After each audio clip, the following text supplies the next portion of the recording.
Guys দেখেন, এই যে দেখেন, এটা আমার সবজি ক্ষেত। এখানে আমি সবজি চাষ করছি শুধুমাত্র বাংলাদেশের ক্রিকেটারদের জন্য। বাংলাদেশ ক্রিকেটাররা পুষ্টিহীনতায় সবসময় ভুগে, বড় বড় ছক্কা মারতে গেলেই বাউন্ডারিতে লাইনে গিয়ে কিন্তু ক্যাচ হয়। সেই জন্য আমি এই সবজিগুলো কিন্তু শুধুমাত্র বাংলাদেশের ক্রিকেটারদের জন্য রোপণ করছি।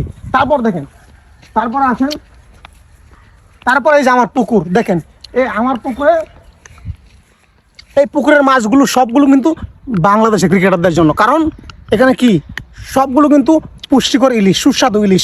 এই ইলিশগুলো খেয়ে বড় বড় ছক্কা মেরে চ্যাম্পিয়ন্স ট্রফিটা আমাদেরকে উপহার দিবে। তারপর দেখেন আর কি কি করছি এখানে, আসো আমার সাথে, চালো। তারপরে দেখেন,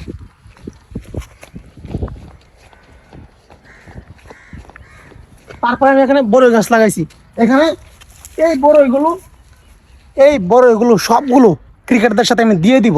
চ্যাম্পিয়ন্স ট্রফিতে যখন যাবে সবগুলো বড়ই আমি পেরে দিয়ে দিব। একটা একটা বড়ই খাবে আর একটা একটা বিগ সিক্স মারবে। দুবাই থেকে সিক্সগুলো মারবে, এক একটা ইডেন গার্ডেন্সে এসে পড়বে। তারপরে আবার একটা ছয় মারবে, চেন্নাইতে এসে পড়বে। প্রতিটা শট কিন্তু এরকম দুর্দান্ত লেভেলের হবে। সেই জন্যই কিন্তু আমি এই যে শাকসবজি, পুকুর মাছ সব কিছু শুধুমাত্র বাংলাদেশের ক্রিকেটারদের জন্য। এটাই বাস্তব।